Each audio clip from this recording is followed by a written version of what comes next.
Olha, em 9 horas e 58 minutos, hora de Brasília, 9h58, irmãos aqui chegando, Yankee Santos conosco, dando graça e paz aos amados, bom dia. Marinete Brandão de Azevedo conosco também, dando bom dia, graça e paz aqui, todos dessa manhã abençoada. E já está aqui comigo o pastor Marcos Paulo, bom dia, graça e paz, bem-vindo aqui conosco. Bom dia, graça e paz da parte de Deus também para todos os nossos ouvintes e para você, né, sobrinho, abençoado, homem de Deus. E é um prazer nós estarmos aqui também com você e com toda essa audiência maravilhosa. Amém, é um prazer estar aqui com o meu, eu posso dizer meu tio, né, também, eu tenho esse privilégio, aprove Deus que fosse eu que fizesse a entrevista hoje, o pastor Samuel teve alguns encargos, alguns contratempos, mas estamos aqui para louvarmos e engrandecermos o nome do Senhor. É um privilégio estar compartilhando e ouvir um pouco da história. Eu conheço já um pouco, sou suspeito em estar fazendo essa entrevista, mas muitas coisas eu vou descobrir hoje juntamente com vocês. Eu não pude, mesmo a gente se encontrando, conversando, compartilhando, tem muita coisa que ele não falou para mim. Com certeza é muita história, é muito trabalho feito em outros países. A gente sabe um pouquinho, eu sei a pontinha do iceberg, mas eu sei que grandes coisas Deus fez. Ele vai compartilhar conosco daqui a pouquinho, mas eu tenho a certeza que ele preparou uma palavra de Deus para a tua vida, para a minha vida, para nos edificar. Você que está aí pelo YouTube, compartilha o link, compartilha, manda no Facebook, manda no WhatsApp, manda no Instagram, que esses meios de comunicação sejam uma forma de propagar o Evangelho de Cristo. E hoje, em especial aqui, pastor Marcos Paulo conosco, também a irmã Rita também, que sua esposa está nos ouvindo, com certeza, as suas filhas também. E 10 da manhã, pontualmente, pontualidade britânica, vamos ao Mais Que Palavra. Nova Manhã. Rádio Trombetas apresenta Mais Que Palavras, com o pastor Marcos Paulo. Queridos ouvintes da Rádio Trombeta, eu estou muito entusiasmado com aquilo que Deus falou no meu coração, porque como qualquer outro homem de Deus, mulher de Deus, servos de Deus, temos a preocupação de trazer para vocês algo da parte de Deus. E esse ano, como todos os anos nós fazemos, nós pedimos uma palavra especial da parte de Deus para nós caminharmos em vitória na direção de Deus, na orientação do Senhor. E nas minhas orações do começo de ano, Deus me mostrou algumas coisas e uma delas é como observar o que Ele está fazendo. E infelizmente, como diz a própria palavra, sempre seja Deus verdadeiro e todo homem mentiroso, porque muitas vezes nós temos até mesmo a mania de desconfiarmos de Deus. Há pessoas que fazem tantas coisas conosco e nós não desconfiamos, nós não duvidamos, mas quando se fala que é Deus, essa exigência que está dentro de nós em querer obrigar a Deus a fazer coisas para nós e por nós, tem feito a gente desconfiar muito de Deus. E nesse dia que Deus me revelou essa palavra, Ele me fez abrir em Êxodo capítulo 13, a partir do versículo 17, creio que todos vocês estão familiarizados com o texto. É aquele texto que eles saem do Egito e logo após Deus os leva para o caminho mais difícil e ali eles se deparam com o Mar Vermelho e atrás Faraó os perseguindo. Então o desfecho dessa história tem tudo a ver com aquilo que Deus também faz por nós, que nós não estamos enxergando. Se eu pudesse dar um título para essa mensagem, eu daria observando profundamente como Deus nos guia em meio às tribulações do deserto. E no versículo 17 está dizendo assim: tendo Faraó deixado ir o povo, Deus os levou pelo caminho da terra dos filisteus, pois que mais posto que mais perto, pois disse, para que porventura o povo não se arrependa vendo a guerra e torne ao Egito. Porém Deus fez o povo rodear pelo caminho do deserto, perto do Mar Vermelho. E arregimentados subiram os filhos de Israel do Egito. Versículo 19. Também levou Moisés consigo os ossos de José, pois havia este feito os filhos de Israel jurarem solenemente, dizendo, certamente Deus vos visitará daqui, pois levai convosco os meus ossos. Tendo, pois, partido de Sucote, acamparam-se em Etã, e à entrada do deserto. O Senhor ia adiante deles, durante o dia, numa coluna de nuvem, para os guiar pelo caminho. Durante a noite, numa coluna de fogo, para os alumiar, a fim de que caminhasse de dia e de noite. E nunca se apartou do povo a coluna de nuvem durante o dia, nem a coluna de fogo durante a noite. Pois bem, meus queridos, a orientação que Deus me deu foi justamente que nós precisamos observar mais aquilo que Ele já está fazendo por nós. Porque a programação mental, a tendência de muitos de nós é que estamos vivendo muitas bênçãos do Senhor e infelizmente não se dando conta que é Deus que está atuando. Tem aí uma história, né, que conta de um peregrino que estava caminhando pela praia e ali ele via duas pegadas, ele sabia que as pegadas eram pegadas de Jesus e em um dado momento, o momento mais difícil da sua caminhada ali, ele só viu uma pegada e na desconfiança dele, ele pensava que aquelas pegadas eram só dele, que Deus o havia abandonado. E por incrível que pareça, quando ele consultou a Deus, a resposta foi que, na verdade, aquelas pegadas eram do próprio Deus, porque ele estava o carregando no colo. Pois é, bem, então precisamos discernir muito bem o que Deus já está fazendo por nós. E, infelizmente,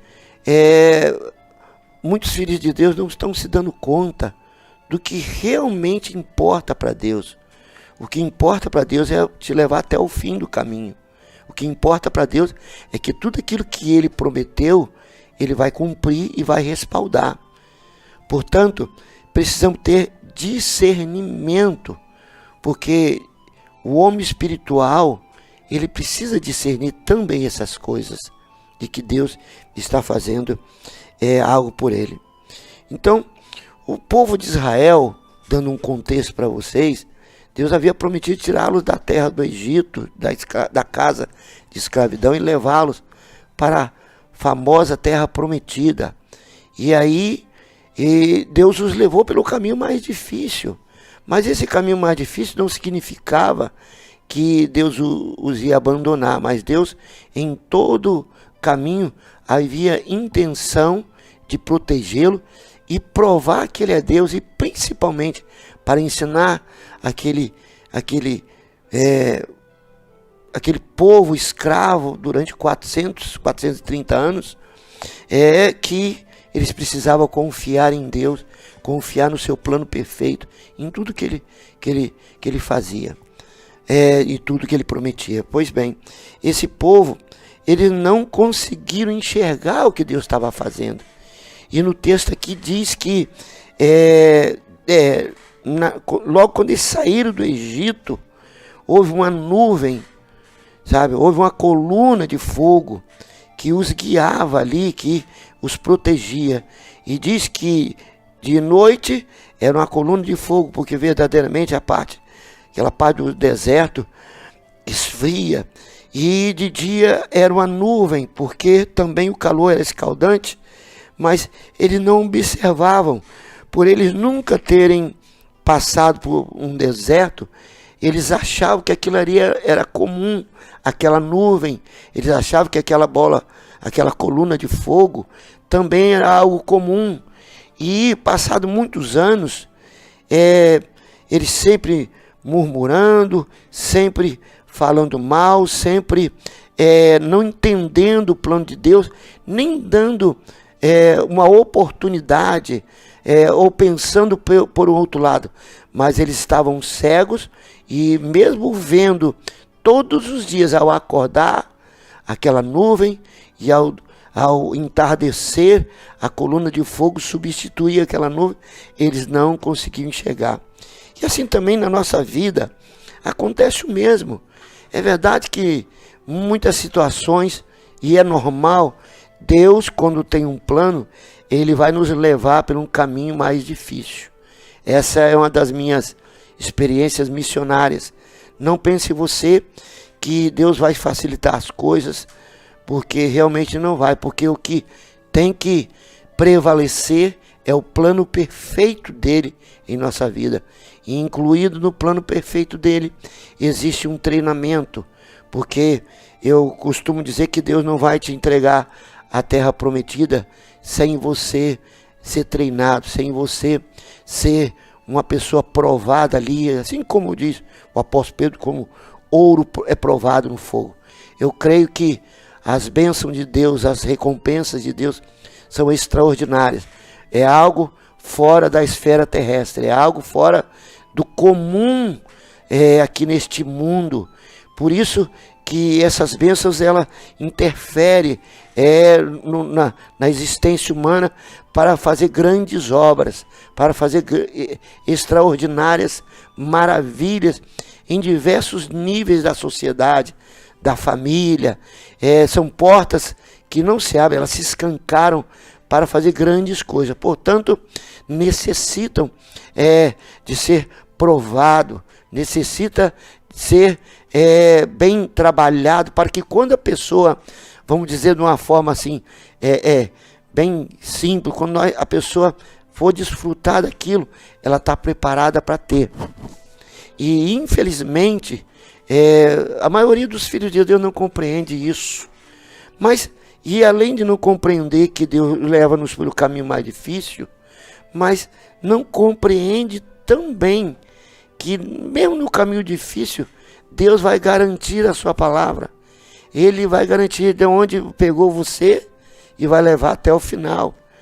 E por pensar dessa forma, temos muitas pessoas que, ainda que seus olhos físicos veem, vamos dizer assim, as nuvens espirituais, as nuvens, até mesmo, por que não dizer materiais, as nuvens de proteção que está sobre a sua vida, a coluna que está ali aquecendo nas noites, até mesmo noites escuras. Por não ver isso, essas pessoas não entendem que Deus está trabalhando. E aí muitos deles abrem a boca para murmurar. E infelizmente também passam a se comportar assim como o povo de Israel, e desconfiar da presença de Deus. Se você ler o texto todo aí, do 13, do 14, muitos deles vão dizer para Moisés que se não havia cemitério lá no Egito para trazê-lo para morrer. Infelizmente, por não observar a nuvem de Deus e a coluna de fogo de Deus sobre as nossas vidas, nos guiando, a nossa tendência é dramatizar todas as coisas. A nossa tendência foi como o povo do Egito dizer: Deus nos trouxe aqui para morrer, Deus nos trouxe aqui para nos destruir, Deus nos trouxe aqui para nós sermos vítimas, mais uma vez, dos faraós dessa vida. Deus nos trouxe aqui para acabar com a nossa raça. Para que Ele fez isso? E muitas vezes falamos isso até mesmo com os nossos líderes, e alguns não falam, mas alimentam dentro do seu coração esses sentimentos, alimentam dentro do seu coração essas formas negras de pensar a respeito de Deus, essas desconfianças. Pois bem, meu querido, quero desde já te mostrar que isso é uma loucura para nós que servimos a Jesus. Deus sempre está ali. No versículo 22 do capítulo 13, está dizendo aqui que nunca se apartou do povo a coluna de nuvem durante o dia, nem a coluna de fogo durante a noite. Porque Deus não queria que eles parassem de caminhar. O plano de Deus era que eles viessem a caminhar e chegar à terra prometida. Eu creio que o plano de Deus tinha realmente uma certa pressa para levá-los até o outro lado. O plano de Deus realmente era para que eles viessem, como diz alguns pesquisadores, que poderiam eles caminhar ali em menos de 40 dias, mais ou menos, um mês talvez, eles cruzariam a terra do Egito até chegar a Israel. Porém, Deus trabalha com aquilo que o nosso coração muitas vezes pensa. Creio que Deus vai nos dar, muitas vezes, aquilo que o nosso coração pensa. E se nós estivermos pensando errado, esse plano muitas vezes vai estar detido, vai estar sendo estorvado, esse plano vai estar sendo prejudicado. E foi o que vocês já leram e é o que aconteceu com o povo de Israel. Ficaram 40 anos peregrinando no deserto por não entender. Inclusive, até mesmo Moisés, que escreveu o livro de Êxodo, creio que ele só foi entender que aquela nuvem ali, após um certo tempo. E por que não dizer que aquela nuvem só foi discernida depois de alguns dias que estava sobre eles? Porque há realmente uma nuvem sobre a nossa vida. Eu creio nisso, que mesmo na tribulação, o Salmo 23 diz que, Davi diz que ele nos leva às águas tranquilas e refrigera a nossa alma. Eu creio que ele nos guia pelo amor da sua justiça, né? Então, em meio ao deserto, essa nuvem ela nos refresca. Fala desse plano de Deus, mas nós precisamos enxergar essa nuvem. Talvez nesse exato momento, você também está passando por alguma situação que Deus te prometeu que ia te levar, que ia te colocar ali, que ia te abençoar, mas não está sendo fácil. Que está vendo dificuldade, está vendo ventos contrários, está havendo problemas que têm infringido a lei da gravidade contra a sua vida, aí te puxando para baixo. Eu quero te dizer que mesmo com tudo isso acontecendo, peça a Deus para abrir os seus olhos espirituais, porque eu quero te dizer que hoje mesmo essa nuvem está sobre a sua cabeça. E se você tiver olhos espirituais, você vai conseguir enxergá-la. Se você tiver olhos espirituais, você vai conseguir ver que essa nuvem, mesmo com toda a luta que você está passando no dia de hoje, você vai enxergar essa nuvem. Você vai ver que essa nuvem está ali te protegendo. E essa nuvem não vai deixar o sol escaldante do deserto que você está passando consumir a sua pele, te queimar a ponto de incomodar, de trazer fissura em sua pele. Não, pelo contrário, essa nuvem está ali por um propósito especial da parte de Deus, que mesmo você passando no deserto, essa nuvem para te dar alívio, para te dar frescor em meio à tribulação.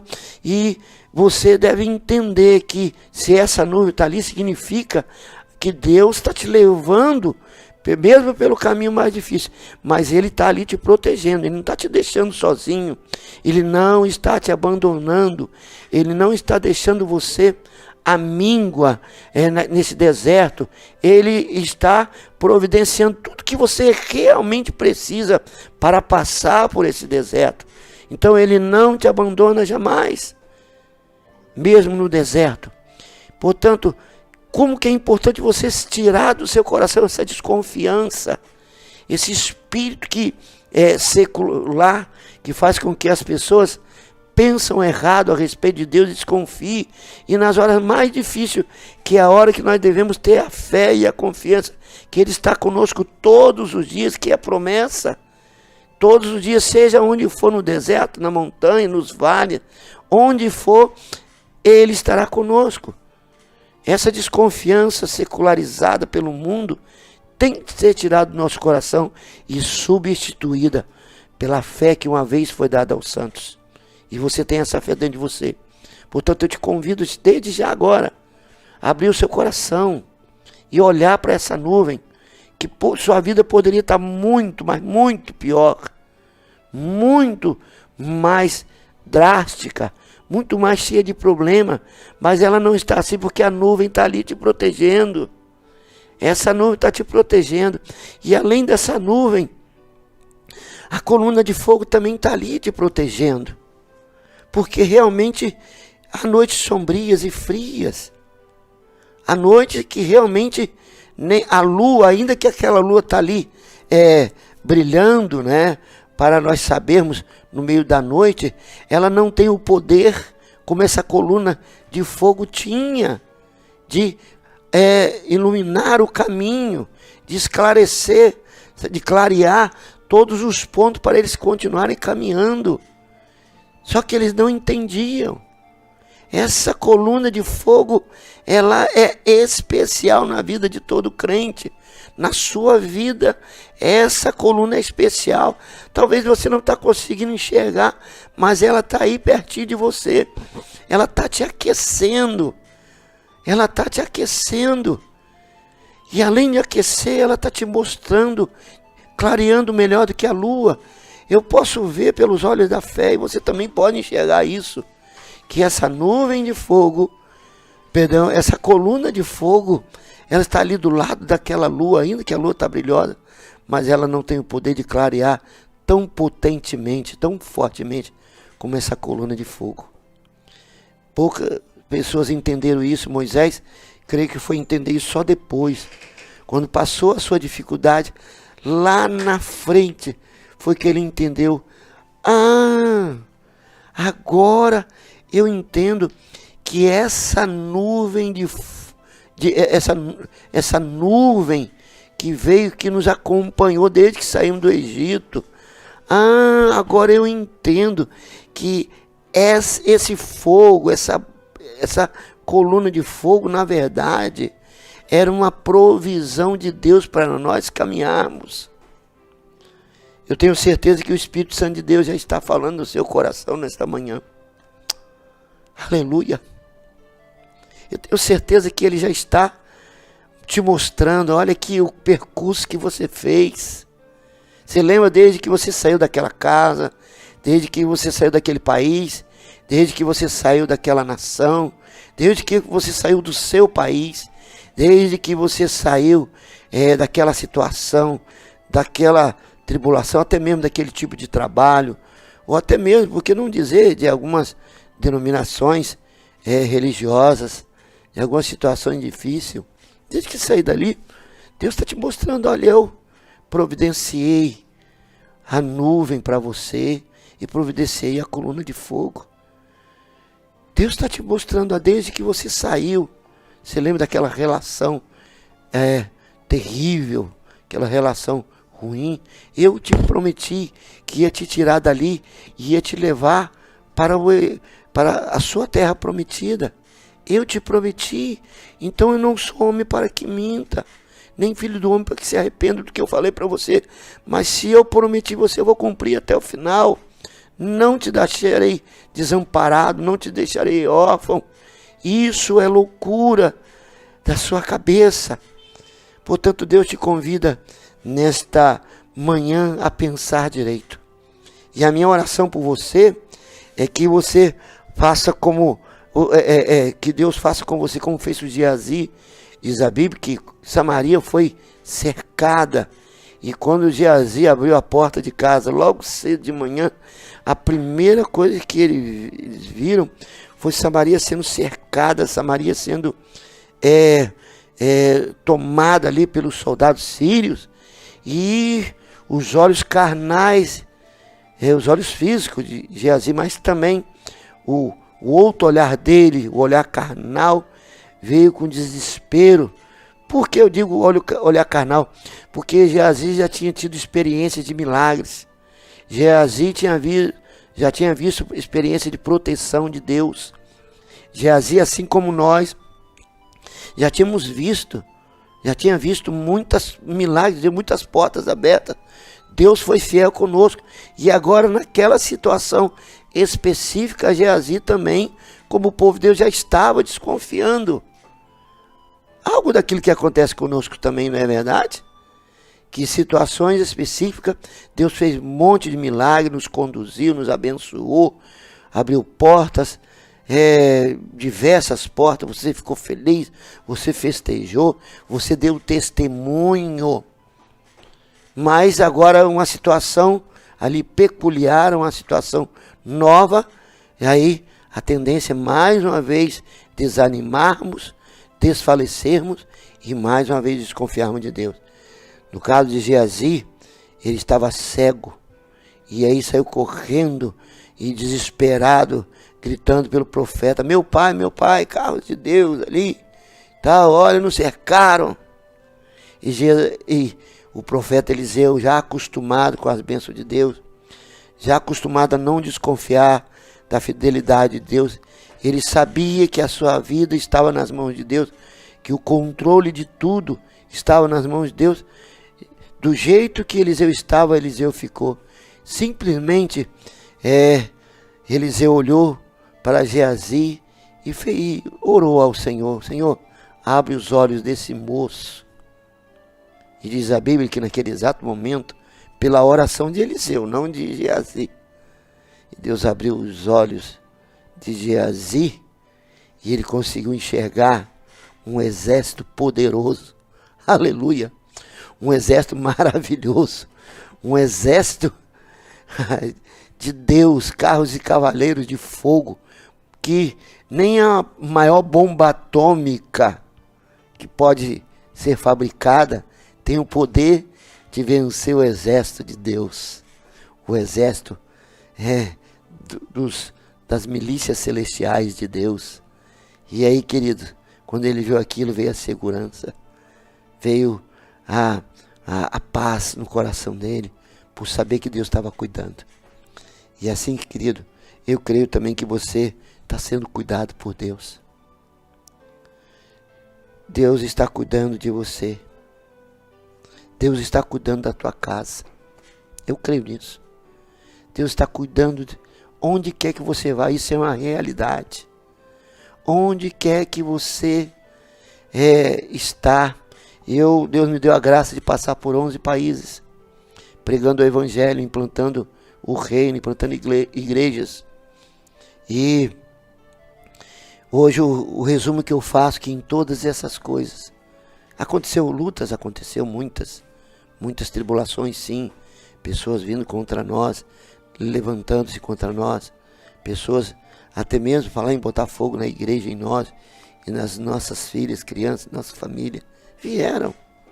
E lógico, como todo ser humano, a primeira instância a gente se preocupa, ficamos também com medo. Não é nenhum tipo de demérito falar que nós não temos medo, pelo contrário, ficamos com medo sim. Mas quando nós olhávamos para o céu, a nuvem estava ali. E à noite, a coluna de fogo também estava ali, nos protegendo, nos guiando, nos mostrando e nos dizendo: continue caminhando. Eu coloquei isso aqui para te dar alívio. E com certeza, hoje eu entendo, né, se Faraó, um exemplo, pudesse cruzar o Mar Vermelho e alcançar o povo, eu acho que aquela coluna de fogo faria o papel de exterminar também com Faraó. E assim, querido, eu penso da mesma forma. Se porventura o inimigo da sua alma, as tribulações que você está passando, conseguir, vamos dizer que uma brecha ali, ele entrar para te destruir, eu quero dizer que não irá conseguir, não prosperará, porque Deus vai te proteger de uma forma ou de outra. E aquilo que termina aqui com o texto de Êxodo 13, 22, para você entender que aquela nuvem, aquela coluna de fogo, nunca se apartou deles, todos os dias. E assim também é com a sua vida. Enxergue ela agora e com certeza as coisas serão diferentes para a sua vida. E você terá paz para continuar caminhando no seu deserto. Deus te abençoe, no nome de Jesus.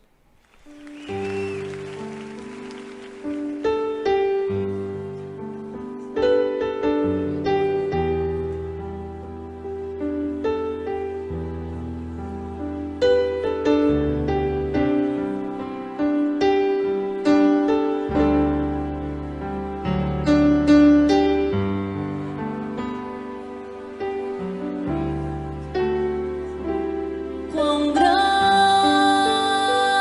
é o meu Deus, cantarei quão grande é o meu Deus, e todos hão de ver quão grande é o meu Deus.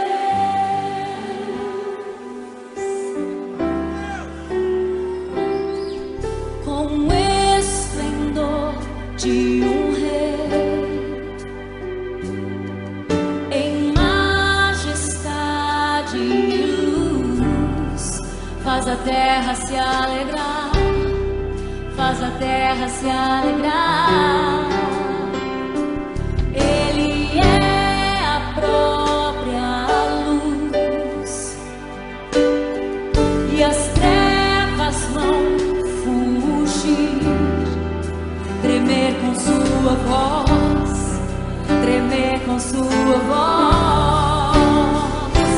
Quão grande é o meu Deus, cantarei quão grande é o meu Deus, e todos hão de ver quão grande é o meu Deus.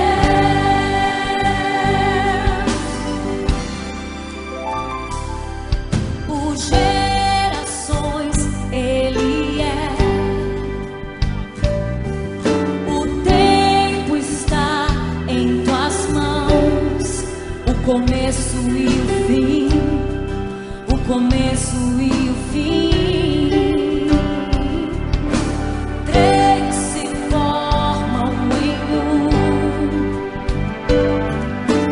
Filho, Espírito e Pai, Cordeiro e Leão, Cordeiro e Leão.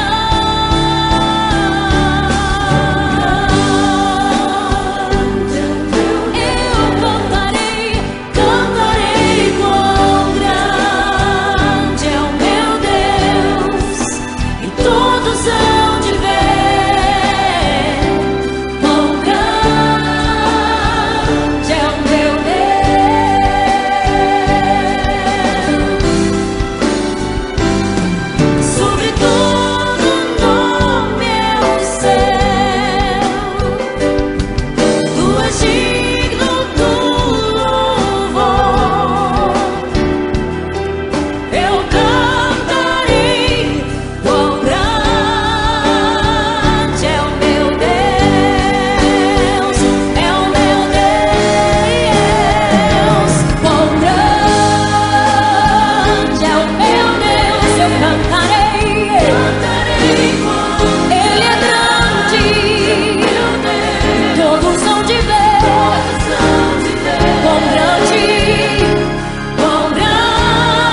face eu cantarei com grande é. É o meu Deus, todos hão de ver.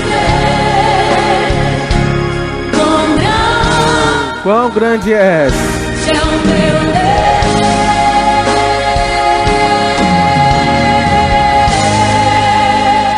Ah, Ele é grande, Ele é o nosso Senhor e Salvador. Aleluia!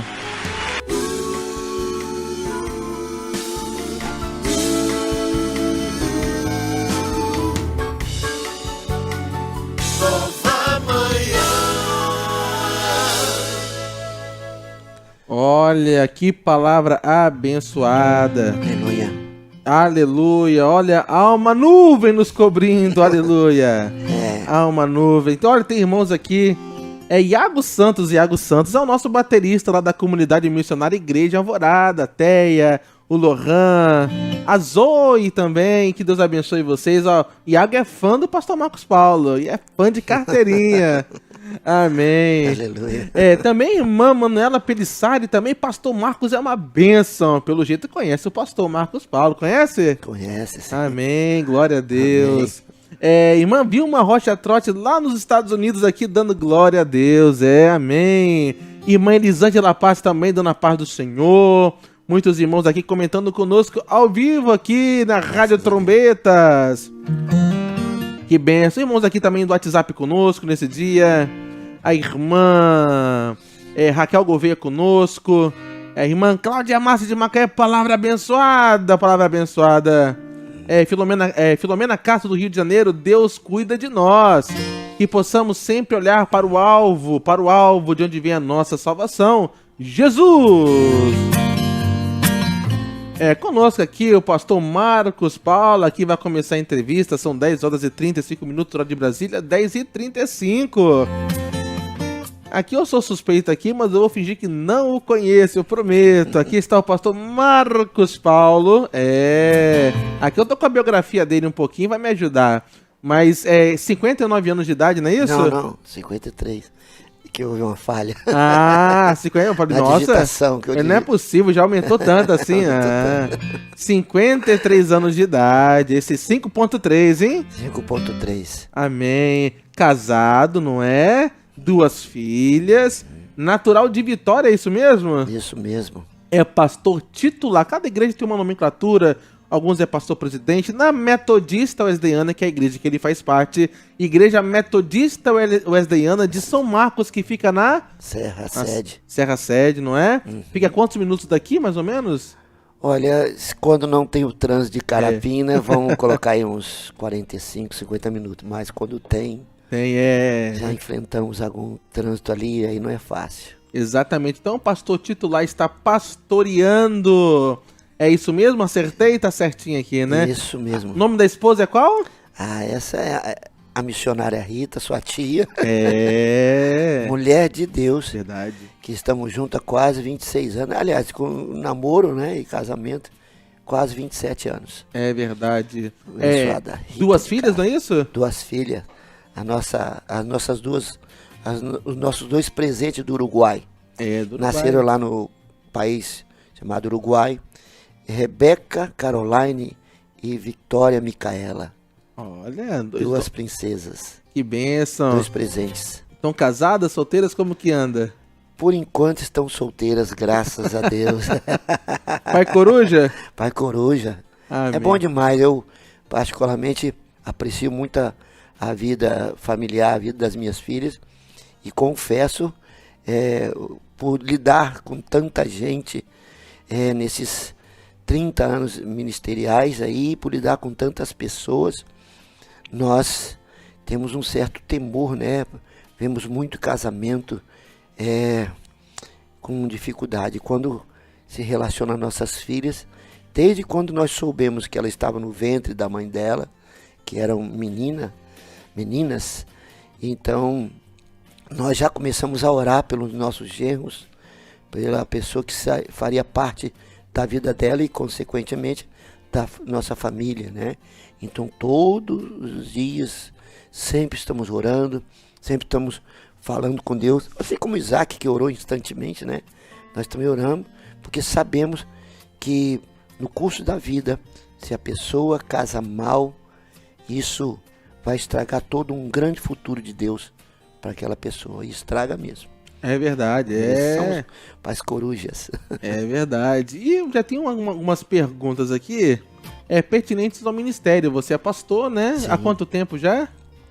Pastorado, 25 anos. 25 anos, olha, Uhum. que bênção.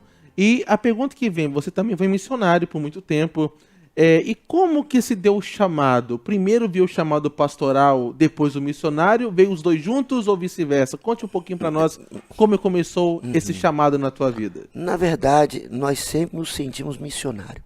Ainda que há o título aqui, né, no Brasil, o título pastoral, de pastor, né, que cuida de pessoas. O que nós mais gostamos de ser chamados mesmo é de missionário. Porque o chamado primeiramente foi missionário.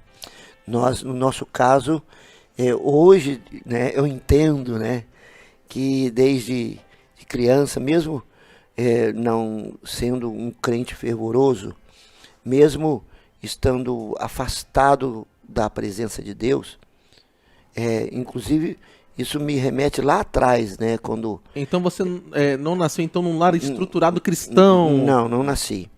E, no caso, a minha bisavó casada com um português, olha como é que as coisas vão se desencadeando, né?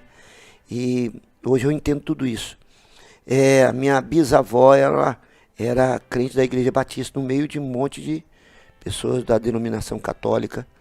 E não era muito bem recebido isso, mas ela insistiu e ela me pegava a mim e as minhas irmãs para levar para a escola bíblica dominical da Igreja Batista. E lá, logo quando a Igreja Batista em Porto de Santana estava se formando, e nós lá... Porto de Santana, Cariacica. Cariacica, isso. E aí ela levava. Mas e eu lembro até das canções até hoje. Eu estou com 53 anos, lembro da canção, né? Cuidado, olhinho que vê. Que vê. Cuidado, boquinha que fala. O Salvador do céu está olhando para você. Cuidado, olhinho que vê, né, e tal. Bom, e isso minha avó nos levava. Mas houve uma situação, minha avó já tinha seus quase 80 anos, e uma pessoa colocou fogo na cabeça de uma mulher que era mendiga louca, e colocou fogo mesmo. E essa mulher, na ânsia de apagar o fogo, saiu correndo, e essa minha bisavó estava vindo da igreja, e ela deu uma trombada na minha avó caiu e quebrou a bacia. Então minha avó nunca mais foi a mesma, faleceu aí com essas dificuldades depois disso. E aí nunca mais ninguém nos levou para a igreja. Mas aos 14 anos eu fiz amizade com um rapaz que veio de Governador Valadares. E ali, ele desviado também da igreja, e falou, eu vou na igreja aqui. Eu senti de ir. E lá naquele dia, aos 14 anos de idade, eu me entreguei a Jesus. Benção. Mas desde ali eu sabia que havia alguma coisa, né? Isso foi em que ano, mais ou menos? Estava com 14 anos de idade, tem que fazer um cálculo aqui agora. Estava com 14 anos de idade, né? Tem os irmãos para resumir, né? Sim. E aí, desde então, eu fiquei ali, eu sabia que havia um chamado, eu gostava daquelas coisas, eu achava algo. E a primeira coisa que eu via, que havia, devido ao meu lar, que foi um lar, como você perguntou mesmo, totalmente desestruturado, né? E não sei se dá tempo, né, da gente Pode falar. Eu venho de um lar realmente desestruturado totalmente. No meu caso, a minha mãe, ela teve uma história muito triste, né? Que no caso dela, ela foi descobrir que a mãe dela era mãe dela quando ela estava casando com 13 anos de idade e com um galo na cabeça, porque ela foi obrigada a casar por esse meu bisavô, que ela também pensava que era pai dela, mas não era, na verdade era avô dela. E naquele dia eles obrigaram ela a casar com um homem que já tinha um filho, ela com 13 anos de idade, e o homem tinha 8 anos tinha um filho de 8 anos de idade. Esse homem já tinha seus 30 e poucos anos. E ela foi obrigada a casar. Aqueles casamentos que vocês sabem, arranjados, né? na roça. E aí que ela foi descobrir várias coisas naquele dia, que aquela mulher que então pensava que era irmã dela, na verdade era a mãe dela. Que ela brigava, discutia, era a mãe dela. E aí desencadeou várias coisas. Esse homem espancava minha mãe, batia, tratava mal. E os primeiros 4 filhos da minha mãe foram abortados. E até que aos 19 anos, com muito sofrimento, ela teve a minha irmã mais velha. E ali esse homem, depois de bater, de não deixar passar fome até mesmo, abandonou a minha mãe lá em Minas Gerais, para aquele lado de Galiléia, ou Manhuaçu, né, lado lá, enfim. E então minha mãe, desesperada, porque precisava fazer alguma coisa, pegou o trem da Vale do Rio Doce e veio parar cá em Flechal. E deixou a minha irmã com outra pessoa e chegou aqui e conseguiu logo trabalho na venda de uma quitanda. E esse homem era o meu pai. E ali meu pai também já tinha 3 filhos com a outra mulher. E acabou relacionando-se com a minha mãe. E do meu pai pegou essa filha e adotou, né, da minha mãe e colocou no nome dele. E aí teve 3 filhos. E desses 3 filhos, eu sou o caçula, ou seja, 4 mulheres acima de mim, 3 mulheres acima de mim, e eu caçula e o único homem. E o meu pai também, com muita dificuldade, minha mãe ajudou muito ele, cresceram, a ponto naquele tempo eles conseguirem montar um supermercado. E no lado de Vila Betânia, onde era o cartório, lá, e ele abandonou minha mãe com nós 4.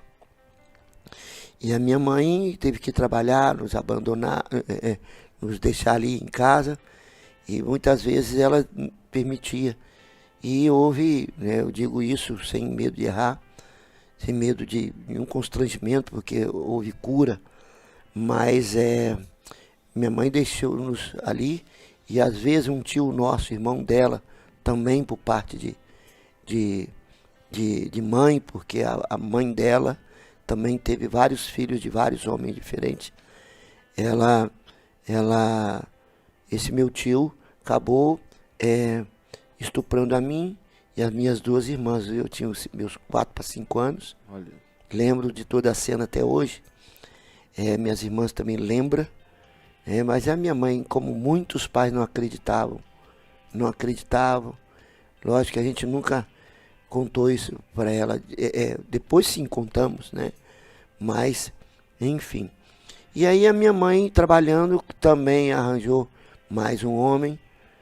Ali, deu em cima dela, um homem que também já tinha 3 filhos também, que foi o meu padrasto. Porém, esse homem, um homem extremamente violento, ela trouxe num dia ele para nossa casa e nos apresentou como pai. E como vocês sabem, nós estávamos, como toda criança, como nós vivemos de referência, né? A referência é que todo mundo tem pai, tem mãe. Então, ao ver a presença masculina em casa, nós ficamos felizes. Mas naquela semana ele nos levou para passear, nos levou para a roça, que ele tinha um sítio, era um caminhão, era muito bom para nós. Mas na outra semana começaram as sessões de violência. Nós acordávamos com barulho, quando nós vimos a minha mãe rolando com ele, e ele socando a minha mãe, e minha mãe brigando com ele, e aquela brigaiada, e nós pedimos: mãe, nós não queremos esse homem aqui. Entretanto, a minha mãe, hoje eu compreendo, né, como adulto, ela insistiu nessa relação, e teve mais 4 filhos, né, e durante pelo menos 21 anos, foi sofrimento na vida dela. E, aliás, foi mais, né, do que isso, né. Então, essa história eu conto porque não é fácil. E aí, isso tudo, eu precisava de respostas. Então, deixa eu entender para quem está nos ouvindo agora. No meio do abuso, Do da abuso, dor, do precisava de sofrimento, respostas. e Deus, é possível um pastor, um líder sair disso tudo, não é? É possível sair disso tudo. Foi então que Deus começou a me despertar, porque eu sempre fui um pouco mais, como é que eu vou dizer, mais aberto para certas coisas, e não era possível que a minha existência resumia naquela violência toda. E era violência mesmo, irmão. Dele atirar na minha mãe, dele dar facãozada no rosto da minha mãe, ficar aquela cicatriz, aquela bola de sangue no rosto dela de 4, 5 meses, algo desse gênero. E nas patas do cachorro, assim, cortar as pernas dele, a ponto nós temos que colocar gravetos e amarrar para fazer ligadura nas pernas do cachorro. Ele era um homem todo fim de semana, nossa família lá era conhecida, vamos dizer, com a família Buscapé, né, que brigaiada e todas essas coisas. Então, em busca dessas respostas, aquela semente que a minha avó colocou lá, naquele tempo, foi muito importante para nós, porque ficou algo ali de eu clamar a Deus, mesmo na minha ignorância, eu clamava, eu pedia a Deus, eu falava algo com Deus, e Deus começou a nos responder, de certa forma, nos guiando. Olha a nuvem aí e a coluna de fogo, né? Nos guiando. E aí, aos 14 anos, eu aceitei Jesus, comecei a ver todas aquelas coisas. Um novo mundo se abriu para mim mesmo. Mas, infelizmente, eu não tive bons exemplos daqueles que tinham me levado para a igreja. E aí, acabei também me afastando, né? E depois de um ano, mais ou menos, me afastando. E aí até os 22 anos de idade, fiz muita coisa que não devia ter feito, entendeu? Hoje eu entendo que tudo isso é porque não houve base, não houve estrutura, houve mais desespero de causa. E aí, aos 22 anos de idade, Deus me chamou. E eu fui, e Deus permitiu, me levou pelo caminho mais comprido, né? Caminho mais longo. E naquele tempo, a dificuldade que eu tinha me levou para a igreja. E aí, ali eu voltei para os pés do Senhor e Deus começou a falar. E desde então, havia inquietude no meu coração. E, para responder na questão do chamado, eu já tinha carga espirituais pelas pessoas. Eu olhava, até mesmo nas igrejas que eu ia, não havia muita assistência, no sentido de pessoas que estavam passando tribulação, e eu via até mesmo a liderança que não chegava junto, vamos dizer assim, não estava ali, não queria saber. Uns até mesmo hipocritamente diziam, não vamos orar por esse problema, mas infelizmente não orava nada, né? Não orava, deixava de qualquer maneira. E aí eu via aquela pessoa, havia aconselhamentos do gênero de, fica com esse homem. Eu via mulheres como a minha mãe sendo espancadas, e em nome da religião, muitas vezes, eles faziam coisa ali, e a pessoa sofrendo. Então essas coisas me trouxeram muita inquietação, essas coisas me traziam muita carga, e eu dizia, Senhor, nós precisamos fazer alguma coisa. Então esse chamado foi sendo processado ao longo do tempo, as experiências, até que nós entramos no seminário, ali em São Torquato, Ibades. Por qual igreja, qual denominação? Na época, Assembleia de Deus. Assembleia de Deus. De Itacebá, famoso. É uma bênção, um homem de Deus, chamado pastor Laniminé Jardim. Era meu pastor ali. E entramos no seminário. E ali conhecemos um outro grande, especial homem de Deus, que Deus usou para nos encaminhar. E ali no seminário conhecemos a missionária Rita. Foi lá, né? A história é boa, né? Que ela recebeu uma profecia, né, dizendo que o pretendente, né, viria e entrar pelas portas do seminário. Ela sempre, não sei se ela já testemunhou isso, né? Ela não creu muito, né? Mas que alguém profetizou para ela, não creu muito, mas é passado aí 2 anos, quem entra no seminário? Eu.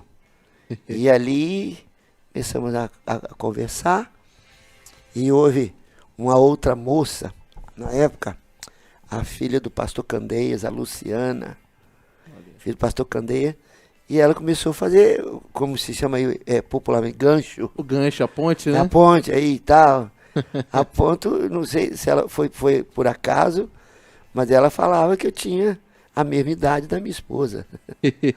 E não tinha, minha esposa tem quase 8 anos, apesar de não parecer, graças a Deus, que continua muito conservada, preservada por Deus. Amém. Né? Sua tia, você sabe, né? Sim, sim. E ela é quase 7 anos mais velha que eu. E aí, no dia do noivado, foi que ela descobriu que eu não tinha a mesma idade que ela. Graças a Deus, né? Por isso, porque foi aí que vamos vendo, né, as coisas. E nós acabamos casando, recebemos bastante assistência do pastor José Oscar, orientação José Oscar Pereira, Assembleia de Deus Jardim América, o qual fundou a Missão Josué. E isso foi extraordinário. E nas conferências missionárias, por isso que eu acho muito importante as conferências missionárias, Sim. o pastor José Oscar Pereira trouxe o pastor Satírio dos Santos, da Colômbia. E ali, Deus usou aquele homem de uma forma tão extraordinária, que essa nuvem desceu ali naquele seminário, e eu cheguei para minha esposa e disse, olha, eu não aguento mais, eu preciso largar tudo, porque eu quero ir para o campo missionário. Eita glória! E a missionária Rita também estava com a mesma intenção. Olha, eu estava querendo falar a mesma coisa para você. Amém. A partir de hoje. E desde que nós decidimos aquilo, em um mês, meus irmãos, como fomos servindo ao Senhor, em cerca de poucos meses, no mês de janeiro, passou a conferência missionária, no mês de janeiro, estávamos para ir para Senegal, na África. Mas Deus deu um sonho ao pastor José Oscar Pereira. Um sonho, Deus falando para ele, envia missionário para o Uruguai. E então ele, ao acordar, entrou em contato com o pastor da Assembleia de Deus do Uruguai, né, e lá falou com ele que Deus tinha falado, e o presidente do Conselho Geral das Assembleias de Deus do Uruguai resolveu dizer, não, nós precisamos mesmo. E fomos enviados ali para o Uruguai. Com um mês, houve todo o sustento financeiro, né, que nos abençoou muito, e com um mês nós estávamos pisando em solo uruguaio. Segura um pouquinho aqui, Amém. segura um pouquinho, que agora nós vamos entrar, ouvimos o contexto de uma família com problemas, de uma... Tudo torcia contra, todas as coisas, tudo estava apontando para um caminho. Mas Deus levou para outro totalmente diferente. Daqui a pouquinho vamos entrar de fato na missão transcultural. Enquanto com isso, se Cristo comigo vai, eu irei. Olha, o hino da harpa 515 que o pastor José Oscar ama. E voltamos já já, hein?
poder. Quero sempre aqui cantar, contente com Jesus, levando a minha cruz. Eu falo de Cristo, que é a minha luz. Se Cristo comigo vai, eu irei e não temerei, com gozo irei, comigo vai. É grato servir a Jesus, levar a cruz. Se Cristo comigo, Aleluia, nós vamos. vai, Eu irei. É. Se Cristo comigo, Nós vamos, Jesus aqui, Senhor, não é? eu irei.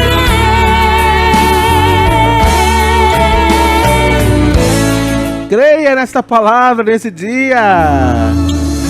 A quem nós enviaremos? Quem há de ir por nós? Eis-me aqui, Senhor, envia-me a mim.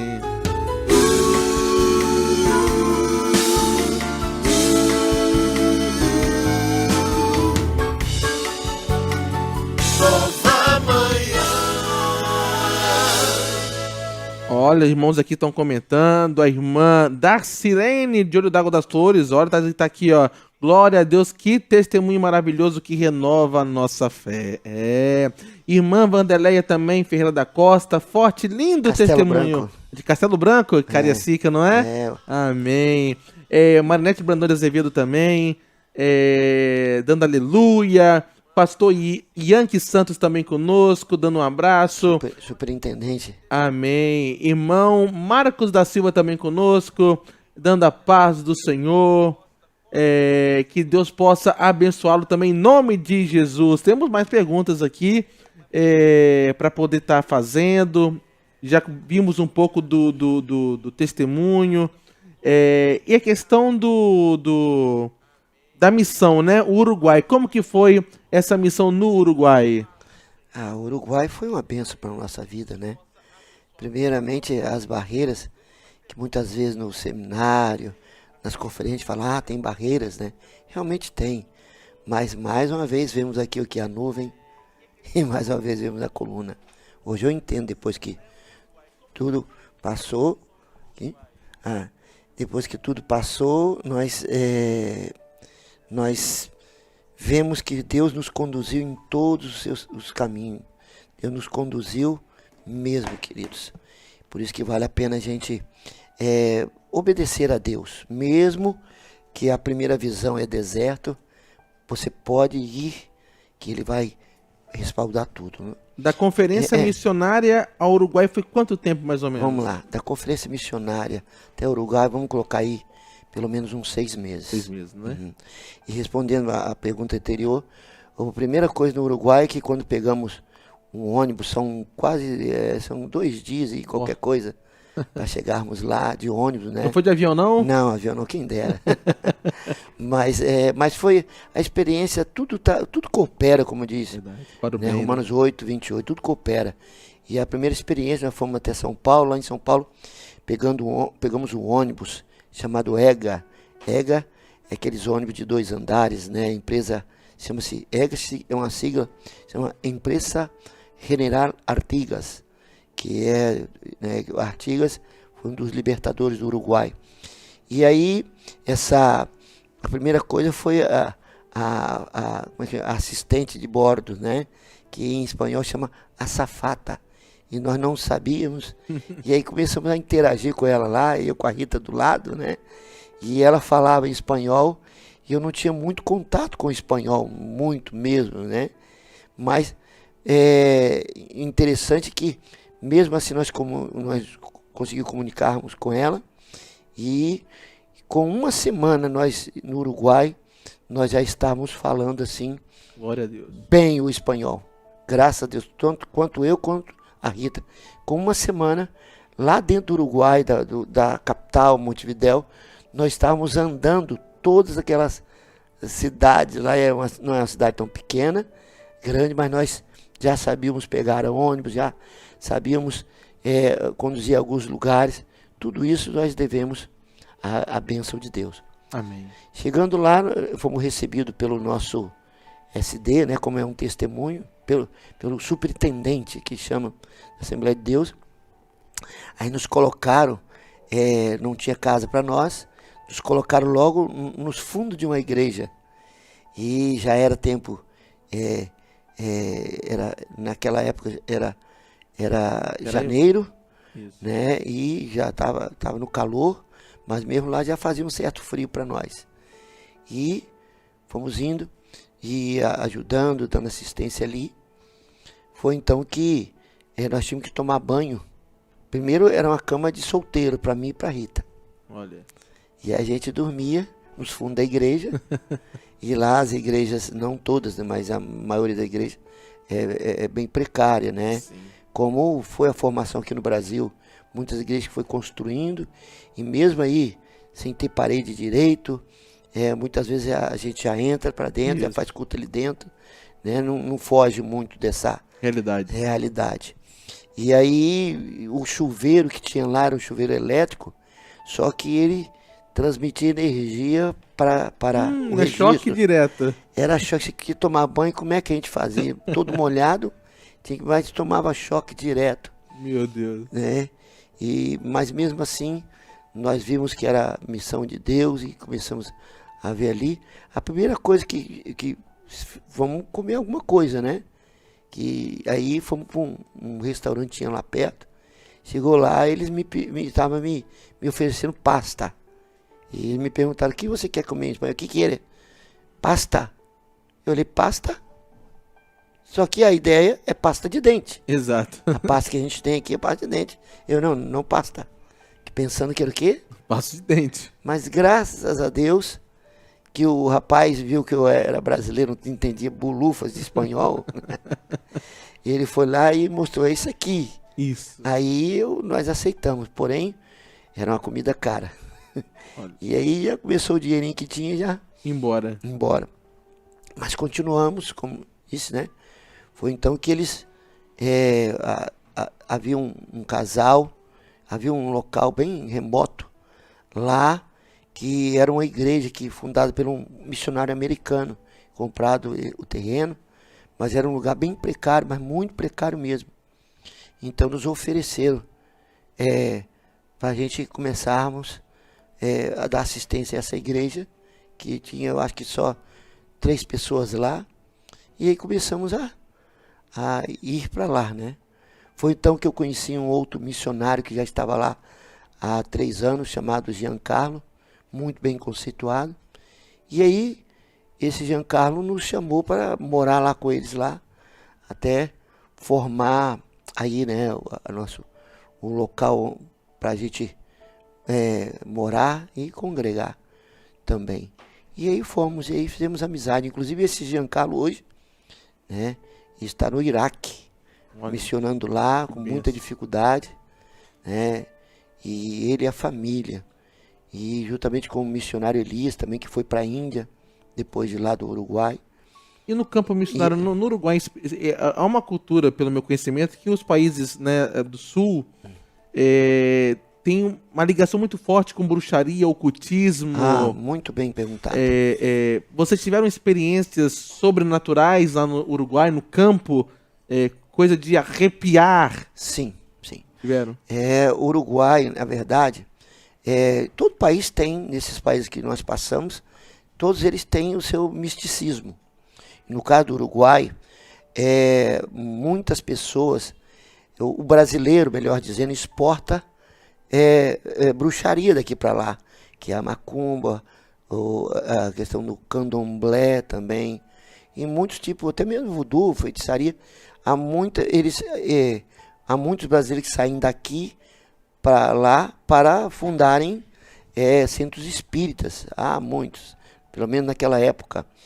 E aí eles, muitos deles faziam oferendas de construir um quartinho que eles chamam em espanhol de pieza, para colocar ali os ídolos, os deuses, e oferecer comidas ali. E Inclusive, há casos de crianças desaparecidas que muitos dizem que justamente para fazer sacrifício, rituais, em honra a esses deuses, né, os demônios, né, que eles servem lá. Então, houve muita experiência. Uma delas, muitas delas, né, podemos dizer, é que logo quando nós começamos a igreja, começamos na garagem da nossa casa, né? Aquele lugar onde nós tínhamos colocado era um lugar remoto, não tinha condições, e nós alugamos uma casa e vimos que na garagem da nossa casa haveria como nós começarmos ali uma igreja. E foi que aconteceu. E no nosso primeiro culto começaram a cair muita gente endemoniada. Olha. E nós tínhamos experiência aqui com demônios, nesse sentido, demônios na igreja, pessoas caíram endemoniadas, nós orávamos, expulsávamos. Mas no Uruguai foi diferente. Pessoas que, imagine, vamos colocar 7, 8 pessoas caindo endemoniadas ao mesmo tempo. Meu Deus. E só eu e minha esposa. Minha esposa, eu era bem mais magro, minha esposa mais magrelinha também. E aquelas dificuldades, e nós expulsávamos aqui, outra ali. E Jesus, que vamos fazer? E infelizmente, havia uma característica que nós não havíamos se dado conta, que os demônios voltavam. Nossa. Expulsávamos. Quantas vezes o demônio falava para mim, eu vou sair aqui agora, eu falava mesmo, que vocês estão me mandando, mas eu estou esperando ela lá fora, que eu não posso com vocês agora. Lógico, hoje com a experiência fomos vendo algumas coisas, né, a respeito dos demônios que voltam. E no caso, lá para vocês terem uma ideia, nós expulsávamos os demônios, nós não tínhamos visto aquelas manifestações, aquela característica. Por exemplo, havia um certo homem lá que isso aqui dele, o maxilar dele, se deslocava para frente, parecia literalmente, querido, isso não é exagero meu não, parecia como se fosse um animal mesmo, as garras dele, e ele ficava endemoniado a ponto, até engraçado, né, de sair quando o demônio pegava ele, e dele sair levantando os bancos da igreja, com gente, com tudo, ele levantava, até engraçado, né, e nós orávamos, expulsávamos os demônios ali, não era fácil, muitas vezes atrapalhava mesmo o culto, e eu sei que o diabo muitas vezes faz isso, mas, e às vezes acabava o culto muito macumbeiro. E aí tínhamos essa experiência. Esse rapaz, ele tinha 3 filhos com a outra mulher, e a mulher dele também ficava endemoniada. E aí nós começamos a ver que, eu perguntava aos pastores lá do Uruguai mesmo, por que está acontecendo isso, que o demônio volta? Que não era só ele, várias pessoas. E o demônio volta e, então, poxa vida. E eles, não, persevera, ele não sabia responder. E eu inquieto com aquilo, começamos a orar, o Senhor orar e buscar. Foi então que Deus me mostrou uma coisa simples, que havia portas abertas, que enquanto aquelas portas não fossem fechadas, as famosas brechas, as famosas brechas, no caso deles era porta, era porta mesmo, porta, janela, tudo, janela estava tudo aberta ainda. E aí, através da palavra, começando a ministrar, né, e esse rapaz, ele se prostituía tanto com homem como mulher. Hoje eu entendo que o laço de sangue, né, o laço de alma, quando tem relação sexual, cruza o sangue, né, por isso que tem as doenças sexualmente transmissíveis. E aí a questão espiritual amarra a vida da pessoa ali, e os demônios são transmitidos, né. Enfim, houve casos, eu não posso falar o nome, nem falo, que essa pessoa hoje é uma pessoa maravilhosa, né, mas uma moça que morava 3 casas nossa. Primeira coisa que aconteceu foi que ela entrou, nós orando, né, pelo culto, ela entrou, sentou no primeiro banco. Uma mulher muito bonita, sabe, e cabelo tipo Chanel, para vocês terem ver o que era a coisa. E aí naquele dia ela aceitou Jesus ali, nós chamamos ela lá para nossa sala. E quando ela estava lá na nossa sala de casa, ela chorando, abrindo o coração dela, com muitos conflitos. uma poça de sangue veio e encheu a mesa da onde ela estava, assim, mas com uma poça de sangue que saiu do nariz dela, sabe? Ali começou o processo de libertação dela. E a história dela é uma história bem triste, né? Porque, como todo mundo busca a resposta para a sua vida, ela buscava a resposta. E a resposta dela, ela se embrenhou na bruxaria, entendeu? E houve situações de um pai de santo lá querer ter relação sexual com ela e fez uma comida realmente embruxada, ela comeu e conseguiu ter relação sexual com ela, né, abaixo de um ritual ali. E ele era casado, e então os demônios daquele homem literalmente passou para essa moça. Legiões, foram 9 meses. 9 meses, querido. Orando, não porque nós não tínhamos autoridade, pelo contrário. Vários tipos de entidades e até mesmo Exus possuía o corpo potestades dela. mesmo. Né? Principado, e entrava nela ali, eu e minha esposa, e fechando brecha, e vinha, a ponto dela, parece, dormir numa cama, no estrado lá, que era de um cara que havia morto, né? E depois fomos saber que a sua progenitora, né, sua mãe, ela como é que diz? Se injetava? Não. Se machucava com a seringa, sabe? Sadicamente, né? Sadicamente, isso mesmo. Masoquismo. Então ela se mutilava. Mutilava, isso. Essa é a palavra. E aquilo ali nós fomos orando, até que depois de 9 meses, e o processo muito longo, ela vinha, é porque Deus precisava mudar o coração dela, transformar a sua vida.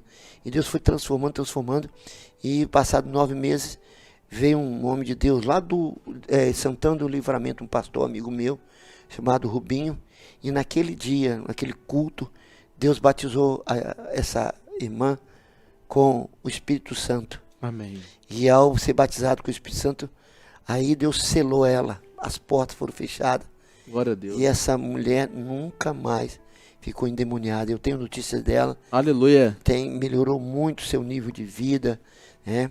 E aí, mais um testemunho, né, para vocês terem uma ideia. Nós, para a glória de Deus, Deus nos deu a graça. Nunca tivemos essa experiência de nós ganharmos pelo menos uns 8 pai e mãe de santo para Jesus ali. Aliás, 8 mães de santos, sabe? Que fazia parte. Aí tinha uma mãe de santo chamada, essa não precisa contar também, o nome é melhor. Eu lembrei, porque é acostumado, né? Exato. Então essa mãe de santo via que a igreja estava crescendo, e Deus nos deu um comando de nós fazermos campanha evangelística nas ruas. Então nós conseguimos um caminhão Ford 1930, velho, mas ele andava.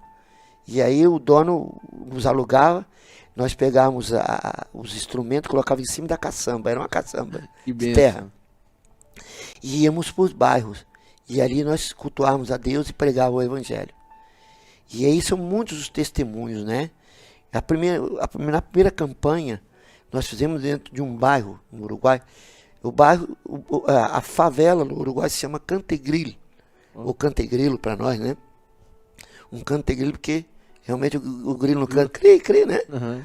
E aí aí nós colocamos no meio da favela, que só tinha uma entrada. E aí ficamos ali no meio da favela, colocamos um caminhão, e eu consegui aqui no Brasil 2 caixas de som poderosas, que no raio de 1 quilômetro se ouvia. Meu Deus! Levei para lá dentro do ônibus, né, quando eu vim aqui no Brasil. E aí, para a glória de Jesus, pregamos naquele dia, e vimos que as casas estavam todas com as luzes apagadas. Eu não entendi por que estava apagada a luz. Depois nós descobrimos que houve uma ordem de uma das líderes do bairro, que confessava a bruxaria, né, que dominava, e disse: olha, ninguém vai dar mais para esses brasileiros. Entendeu? E aí esse missionário que hoje está na Índia, missionário Elias Pereira, trouxe uma palavra maravilhosa a respeito do Salmo 121. Eleva os meus olhos para Os os montes, de onde virá meu socorro. Eu lembro até hoje, está bem claro na minha mente. E quando ele fez o apelo ali, né, quando chamou as pessoas, eu vi as luzes se acenderem. Aleluia. E as pessoas vindo até o nosso palanque, entre aspas, né? Vindo ali e chorando. E dessa campanha tem fruto. A irmã Carmen, e eu creio que ele deve estar nos ouvindo, o irmão Mário, são pastores no Uruguai. E dessa campanha Deus começou a fazer uma obra tão maravilhosa na vida deles que Deus manifestou esse poder sobre eles e Deus salvou muitas vidas ali. Na segunda campanha, vamos fazer, né? Era tudo ali, cada mês nós fazíamos uma, vamos para o outro lado do bairro. Mas antes de chegar ali, uma dessas líderes chegou para nós e vem cá, quero te mostrar uma coisa. Isso era o mês de dezembro. E eles, olha, e me levou na casa dela, e me levou para uma peça, né, que se chama um quartinho, diz, olha, eu vou abrir aqui um centro espírita, perto da minha casa, perto da igreja.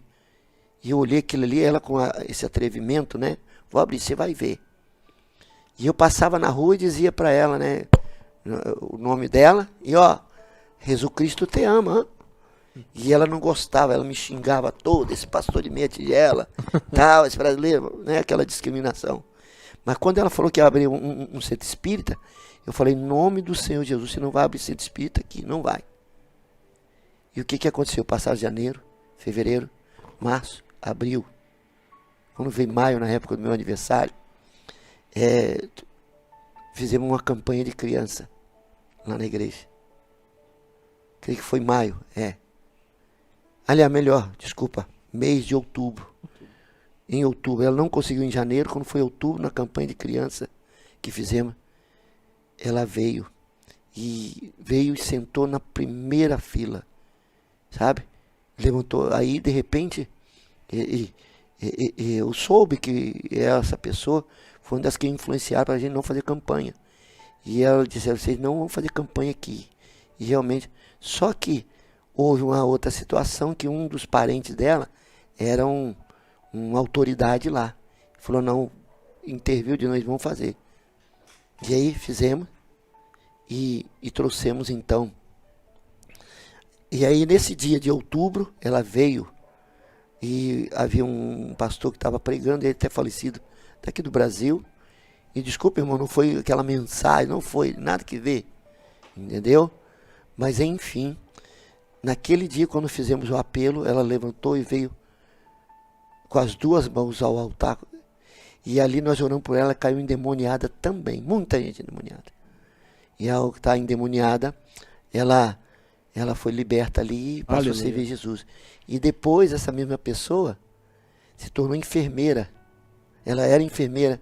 Foi uma das que me ajudou, que eu tive uma apendicite extrapolada, né, como diz o outro. E ela foi uma das que me ajudou muito. Falando em ajuda, Bem. gancho agora, um gancho que você me deu.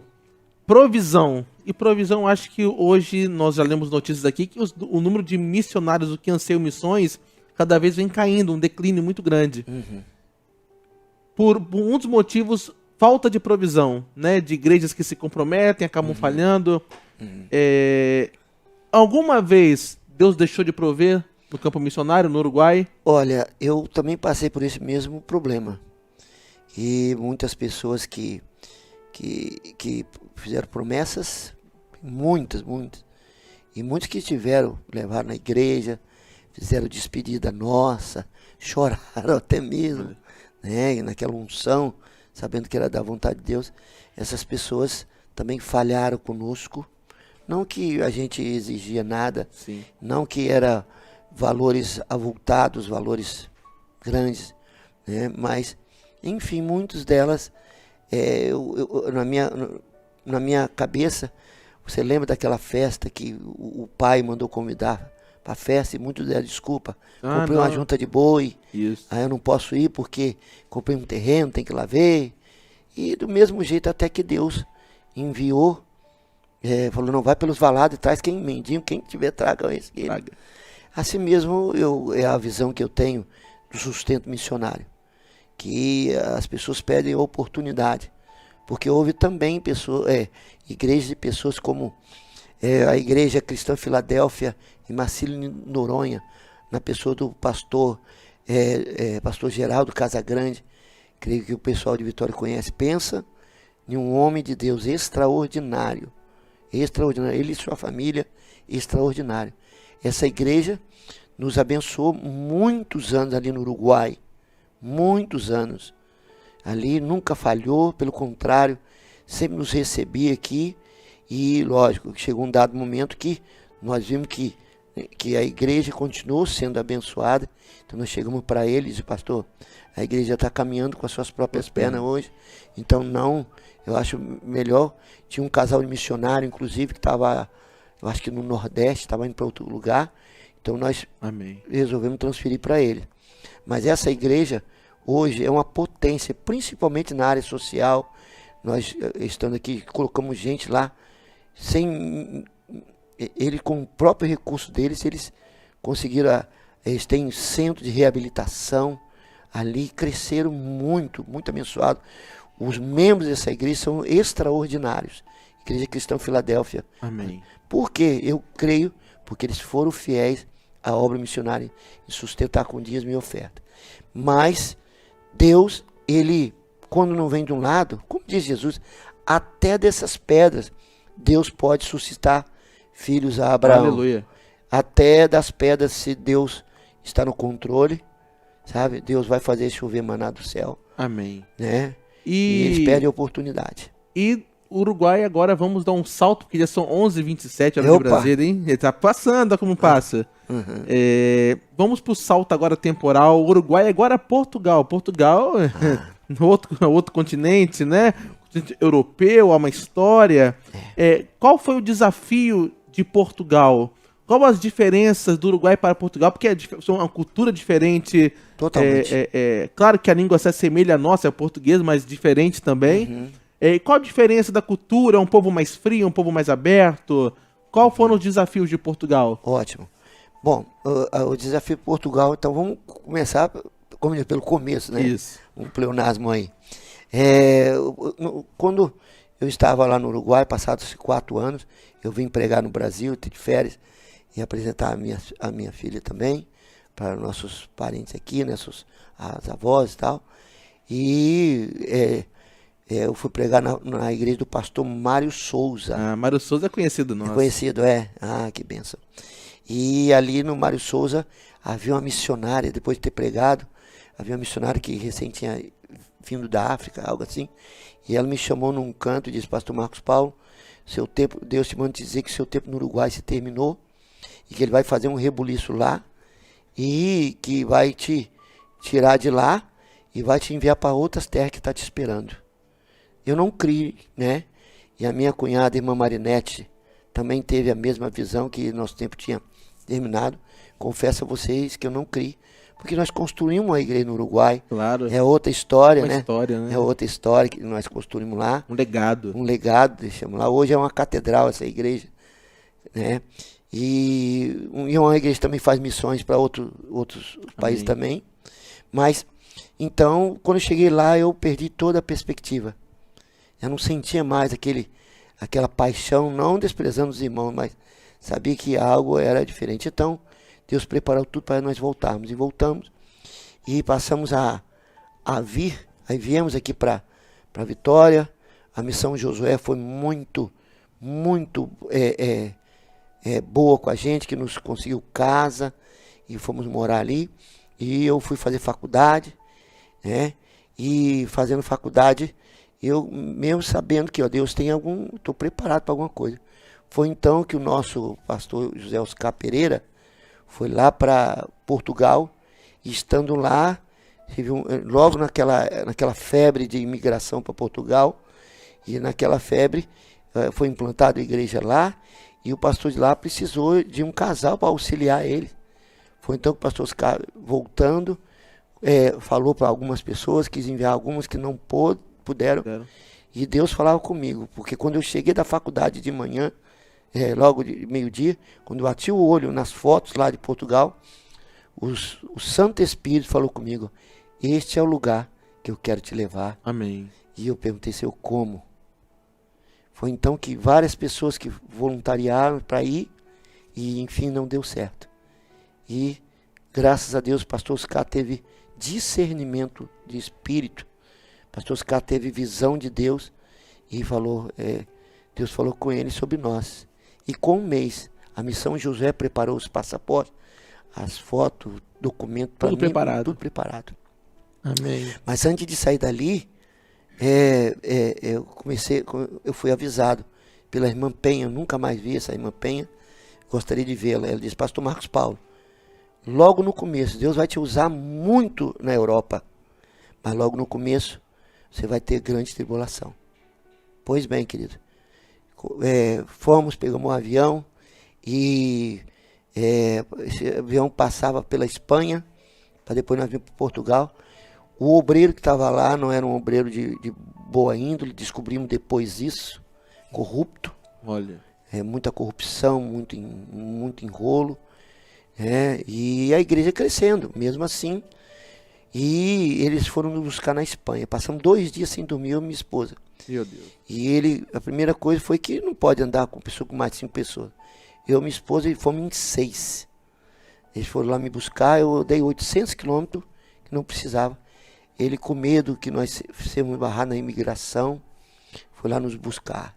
E passamos 2 dias sem dormir. Quando chegamos lá, tivemos que ficar o dia todo, ainda preguei na igreja, mas todo com ânimo, né? Claro. Animado. Foi muito bom. E era 2 horas da manhã, ele não tinha, segundo quando nós saímos daqui, que havia casa para nós morarmos lá, para ser recebido, eu, minha esposa e minhas 2 filhas, uma filha de 1 ano e outra de 2 anos.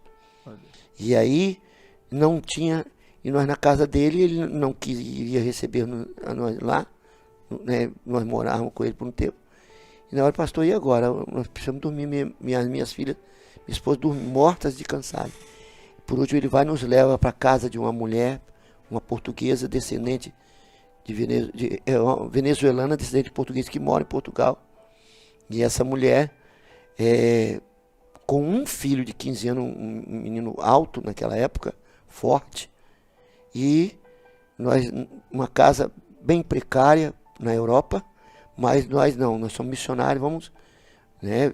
E sentamos ali, e aí quando foi ver, o quarto que ela estava alugando era do filho dela, com 2 camas de solteiro. E aí eu vi que houve muita briga entre o menino, ela, a sua mãe, e esse pastor corrupto. Foi então que eu vi que já era quase 3 horas da manhã, e falei, não, eu vou ter que intervir. E fui lá conversar com ele, conversando, e Deus me deu a graça, e ele, pelo menos para aquela noite ali, ele nos deixaram dormir. Na cama de solteiro, eu com a Micaela, que era mais novinha, né? Mais novinha e bem mais fortinha, era bem gordinha mesmo.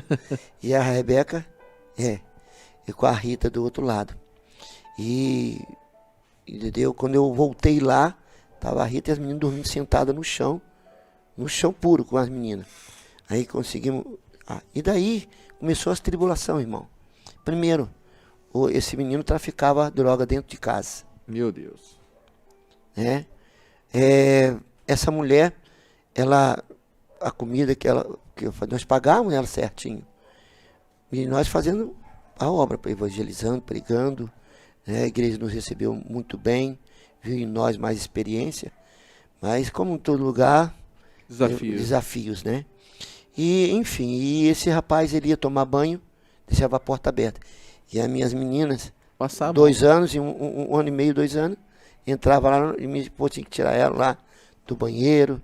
Essa mulher também tomava banho, deixava a porta meio que aberta. E vimos, sabe, não tinha jeito. E eu e Rita falei, olha, esse lugar é tribuloso. Esse lugar, o demônio está reinando. Nós vimos o demônio, literalmente, eles sentimos a presença maligna. E orando, descobrimos que ela estava em adultério com um dos diáconos dessa igreja. Meu Deus. E começamos a fazer aquilo que é certo, aconselhar, trabalhar. A comida, em vez de fazer comida, nós pagávamos a ela, né, para o quarto e a alimentação. Ela gastava com cosmético, outras coisas. Então, eu lembro que pão, ela pegava o pão de Portugal é diferente, é um pão estranho, né, diferente, muito gostoso, né? Mas ele tem uma casca grossa, cor meio cinza, meio amarelado, escuro, algo assim. E aí ela pegava pão velho para dar para nós, para nossas meninas, sabe? Nós falamos, vamos orar. E até que ela não pagava a luz e nem a água, aí cortaram a água, a luz. Em plena Europa nós tínhamos que trazer nos baldes água. Meu Deus, hein? Foi então que existia a minha esposa limpando a casa, também ajudava na limpeza e tal. Tinha um cachorro chamado, um cachorro que a gente chama São Bernardo, é um cachorro muito grande, que no verão ele solta muito pelo. Então soltava aqueles troços grandes de pelo. E tínhamos que varrer, e minha esposa com alergia daquilo, e nós orando ao Senhor. E por último, ele guardava uma bicicleta velha, quebrada, dentro de casa. Aí a Rebeca, mais nova, pra vocês terem uma ideia, ela foi brincar com a bicicleta e agarrou o dedo. A Rebeca, Nossa. não sei se você sabe, você olha pro dedo dela, esse dedo esquerdo é concavo, assim, bem torto. Porque o dedo dela ficou preso dentro do rádio da bicicleta, no escuro. E aí eu estava evangelizando, literalmente, na rua, conversando com as pessoas, pregando o evangelho, e uma certa distância lá da casa. E aí a Rita tenta tirar, chorando, Deus tem misericórdia, orando, até que depois ela começou a querer quebrar mesmo a bicicletinha, né, a bicicleta. Foi então que esse rapaz sai do quarto, ele estava lá no quarto, depois de uns 10 minutos, que foi lá e ajudou ela e tirou o dedo da Rebeca, que estava sangrando muito. Foi então que a Rita pegou a Rebeca no colo, com o dedo sangrando, com 2 anos e meio de idade, e a Micaela tinha recém aprendido a andar, e foi atrás de mim. Veio um carro, e a Rita viu, o carro estava meio perto da calçada, ele foi e puxou a Micaela. Deslocou o braço. Deslocou o braço da Micaela. Meu Deus. Braço esquerdo da Micaela. E até que ela conseguiu a casa de um irmão brasileiro lá, eles me acharam, fomos lá para o hospital dentro do carro. Dentro do carro, vendo aquela situação, eu falei, Senhor, o Senhor me trouxe aqui para pregar o Evangelho. Por que isso, Deus, essa grande tribulação? E o que aconteceu naquela hora? Eu fiz o que todo pai tem que fazer. Coloquei a mão sobre o braço da Micaela e orei. E para aqueles que nunca viram um milagre instantâneo, nós vimos um milagre instantâneo de Deus. Na mesma hora, o braço da Micaela voltou no lugar e ela estava chorando muito. Olha. Ela parou de... Amém. Rapaz. É forte. É forte, glória a Deus. Isso aí é o Deus de promessa, é o voltou Deus no de lugar. milagre, né? E no caso da Rebeca, chegou lá, não podia dar anestesia. Olha. E tiveram que arrancar a unha dela na pinça. Ô, Jesus. Entendeu? E aí, conheci. Por último, pra gente encerrar essa parte, né? Pra vocês terem uma ideia, querido, eu não posso sair daqui sem contar isso, porque estamos sob a mensagem da nuvem e da coluna de fogo. Amém. E por último, Deus deu um sonho à minha esposa que o menino estava matando, a sua mãe, que ele era viciado, tracava droga dentro de casa. E aí um dia ela acordou assim assustada, com um grito, quando foi ver, esse menino estava pegando, estrangulando a mãe dele.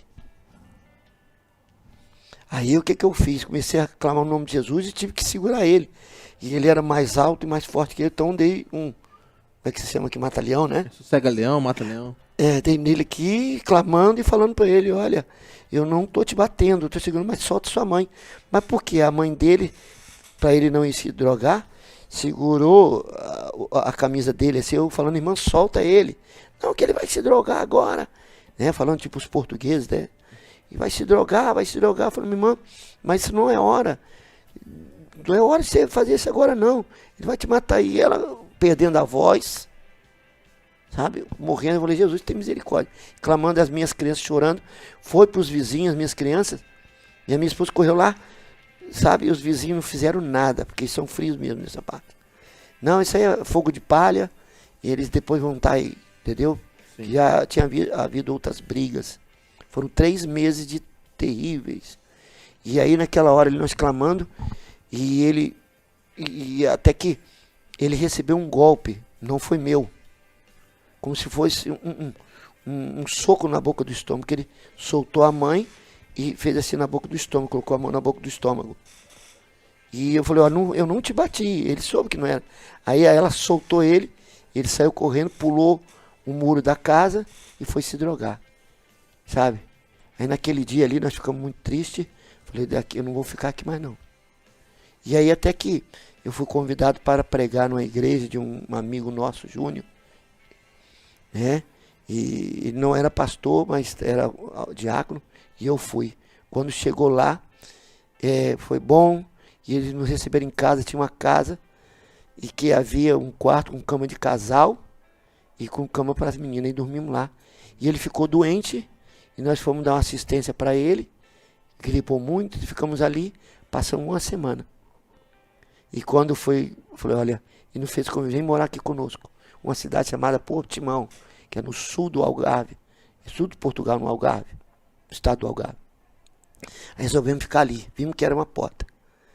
Mas então, de repente, quando nós voltamos para buscar as nossas coisas, falar com ela, olha, né, nós vamos sair daqui, essa mulher estava na porta de casa. Não nos deixou pegar nada, nem a roupa das crianças. Saímos com a roupa do corpo da casa dessa mulher. Com a roupa do corpo. Que ela ameaçou chamar a polícia, nós não tínhamos muito conhecimento lá. Passamos 9 anos em Portugal, né? Mas foi bom que implantamos igrejas, mas foi bom porque nós entendemos o obrar de Deus. Amém. E a noiva estava ali.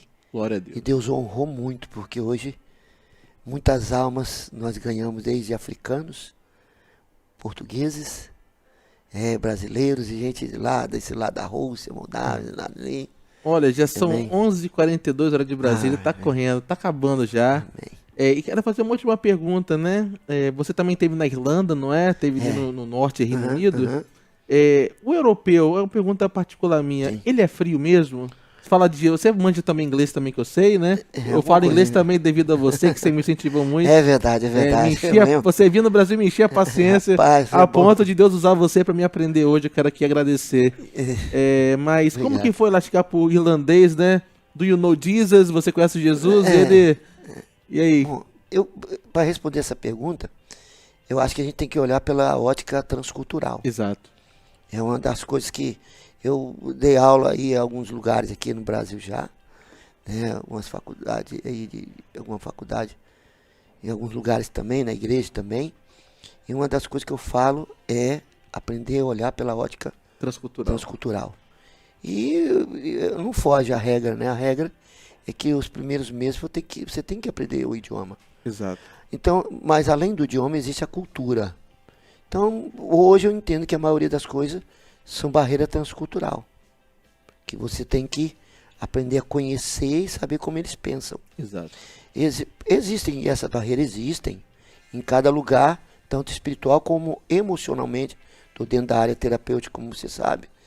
Você discerne que o inimigo atua ali de uma certa forma, uma forma de pensar. E no caso deles, por exemplo, o irlandês, a cultura, no caso da Irlanda, República da Irlanda, que é a Irlanda católica, que se chama, ali eles são católicos praticantes, como nós brasileiros, que também tem os seus santos, tem a sua forma de cultuar os seus santos, tem a sua forma de credo ali, entendeu? Então, como eles crescem, como aqui no Brasil cresce, eu costumo dizer que, e ensino muito isso, que as primeiras revelações sobre Deus, sobre igreja, sobre relacionamentos, é a que fica. Por isso que é tão difícil nós tirarmos uma pessoa das religiosidades para converter, porque é a primeira revelação. Isso. Enfim, então a cultura, do caso, vamos cá atrás do português. Português é parecido com nós capixabas. Capixaba é fechado, Fechado? não facilita as coisas. Fácil não. Fácil não, capixaba não é fácil. Entendeu? E eu analiso. Então, e eu aqui foi bem colonizado por portugueses. Isso. Então, há muita coisa que eu vejo aqui no nosso estado que são da cultura. Então, os portugueses eles são muito parecidos com os capixaba, o jeito de ser. Eu digo, toda cidade tem lugar que eu vou aqui no Brasil, você dá bom dia, boa tarde. Não estou exagerando não, irmão. Aí se dá um bom dia, tudo bem, tal. Olha a cara feia ainda, né? É, aqui te dá um bom dia, já cria barreiras, essas coisas, mas é cultura. Cultura. Lá na Irlanda também tem essas coisas. Vou te dar tem muita experiência, uma delas. Eu cantando uma música em português, eu tenho um chamado, lembra? Eu tenho um chamado. Eu não vou parar, esse mesmo. Isso é maravilhoso. Eu cantando dentro do avião, eu estava vindo da Irlanda para Portugal, né? E uma mulher do lado de mim, só que eu estava com fone, não me dei conta que estava um pouquinho mais alta a minha voz, né? E a mulher falou comigo, que você canta muito bem, entendeu? Eu falei, obrigado, entendeu? E eu aí comecei, opa, agora é o gancho. Aí comecei a falar essa que era uma canção gospel, uma canção cristã, né? E tal. Quando eu falei que era uma canção cristã, ela se fechou totalmente. Algo daquilo que acontece em muita gente aqui no Brasil, que é de denominação, de outra denominação, que você vai infringir, entendeu? Então, na cultura deles, eles realmente excluem tudo aquilo que é fora da caixinha deles, da cultura dele. Isso. Ele não é católico para ele. Igualmente os muçulmanos, trabalham muito tempo com muçulmano. É a mesma coisa. Então aquilo que a pessoa fala, não discuto religião, nem política, nem futebol. Isso para nós não pode existir, mas para ter uma visão transcultural, é importante saber que se você discutir sobre cultura, sobre futebol ali com eles, sobre religião, vai haver barreiras. E nesses países que nós passamos, as barreiras foram essas, de pessoas não, se você infringir, porque são essas coisas que as pessoas ficam patinando na vida, religião, futebol, isso aí. E cultura ali, né, essas coisas. Olha, são muitos testemunhos, aqui não vai dar tempo. Amém. Isso aí foi só 1%. Foi só 1%, é muito. Eu vou ter que marcar outro dia, fazer uma segunda parte, se assim os irmãos, né? As portas estão abertas aqui. É o que o pastor Samuel diria. As portas estão abertas para você voltar, contar mais testemunho. Vamos marcar sim. E edificou minha vida mais uma vez. Muita coisa eu não sabia. Fiquei muito feliz, lisonjeado. Aos irmãos aqui. O Belsley Balesteiro está aqui dando glória. Né? Moço de Deus, pastor, casado. Que Deus abençoe sua família, sua casa. Família Balestreiro, né? Eu conheço muito bem. Rodolfo, a família. Gente de primeira. Gente lá do Oriente, lá de Cariacica, a gente grandes boa. Servos de Deus. Servos de Deus, família abençoada. E também quero ver vocês aqui também. Vamos convidar em breve aí, nos futuros podcasts aqui. Mas somos uma rádio, tá? Antes do podcast, somos uma rádio. Aleluia. Rita Azevedo aqui, eu não conheço Rita Azevedo. Quem é Rita Azevedo? Tua esposa, não é? É a mulher mais bonita da face da terra, né? Só pede pra mim. Rita Azevedo, minha tia, glórias a Deus aqui conosco, que Deus abençoe, irmã Vilma Rocha Trotti, que testemunho maravilhoso, olha, bênção de Deus. A irmã Márcia de Nova York mandou um áudio aqui no grupo, vamos estar ouvindo nesse momento o que ela falou pra nós. Fala aí, irmã Márcia de New York. Eita, paz do Senhor, pastor Felipe, paz do Senhor, pastor Marcos, que Amém. bênção, louvado seja Deus. Fiquei muito feliz com o pastor Marcos falando que a avó dele levou ele para a igreja, né? Coincide muito com a minha vida também, desde pequena, a minha avó levava, apesar da minha mãe não estar na igreja, meus pais também não viveram uma vida diferente. Minha avó sempre mandava a gente para a igreja, aliás, era só eu que era mais nova, a mais velha. E lá, eu até falava, até hoje eu testemunho assim, falando que ensina o teu filho o caminho que deve andar, que quando crescer não se desvia dele, né? Então, verdade. Assim, o irmão cantou aí, cuidar do olhinho no que vê, e eu era o sabão, lava meu rostinho, lava meu pezinho, lava minhas Aleluia. mãos. Mas Jesus, para me deixar limpinho, para lavar meu coração.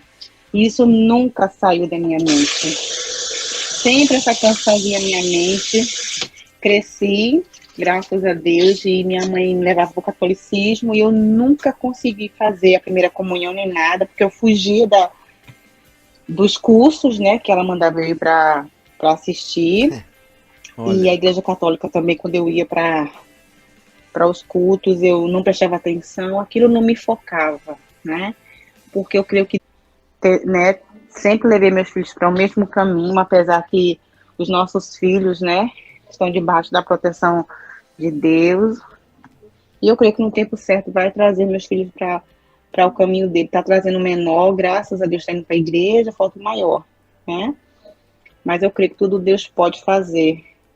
Então, pastor Marcos, eu me alegrei muito, viu, com o seu testemunho hoje, uma bênção. Obrigado, Né, minha que irmã. Deus lhe use mais e mais, Aleluia. né, em todo o globo terra, que o senhor possa estar aí levando a palavra de Deus. Amém? Amém, amém, minha irmã. amém. Viu como que é Muito importante, obrigado. né? Chegando ó, lá em Nova York. Aleluia. Glórias a Deus. É a bênção. Também aqui, ó, quem estava aqui era Ana Hillary. Júlio, lá, nosso tio, Outra sobrinha. meu bispo, Abençoado. supervisor lá do Paraguai. Deus abençoe, Olindina, minha tia. Também é outro que tem que vir, quando vier pro Brasil, tem que passar aqui também. Esse aí tem testemunho, hein? Também tem. Tem testemunho Se- de vocês dois juntos também. Se é comparado a um carrinho de mão, o testemunho dele é uma caçamba. Ah, A mim, se o meu é assim. não, cada um caçamba. Deus deu uma experiência, não é? Deus Para a forte. glória dele, para a honra. Que Deus abençoe também, marcar a minha vida. Você marcou minha vida, ele marcou também. Somos fruto, né? Na verdade, todos nós somos frutos do pastor José Oscar, na verdade, né? É verdade. Que daí também estará aqui conosco, em nome de Jesus, de né? Aos quase 80 anos de idade, fazendo missão, com os índios lá na Bahia. Eita glória! Esse aí é fera. Esse é férias, né? A vida do pastor Júlio, a tua vida, todo mundo ligado, né? Tá É todo uma mundo rede ligada. A irmã Conceição Rabelo também aqui conosco, dando a paz do Senhor, também maravilhada pelo testemunho. Olha, impactando todos aqui, a irmã Conceição Rabelo. Deus abençoe, pastor, testemunho maravilhoso. A irmã Andréia Almeida, bênção do Senhor, que testemunho. É por isso que a cada dia nós oramos constantemente pelos missionários, temos prazer em contribuir para a obra missionária. É forte, igreja, esse testemunho. A irmã Natalina Caldeira Calazans também, Deus abençoe o pastor Marcos Paulo, que experiências edificantes, amém. Irmão Gedeir Oliveira, Deus seja louvado para sempre. Conhece ele? Conheço, é um homem de Amém. Deus, outro homem de Deus. Aleluia. Irmã Marinete Maia, que testemunho forte. Parei tudo que eu estava fazendo só para ouvir esse testemunho. Amém. Deus é bom. Amém. Deus é que é bom, a nuvem. Glória a Deus, a nuvem. Irmão Luciano Gonçalves, Deus seja louvado, meu pastor Marcos Paulo. Opa.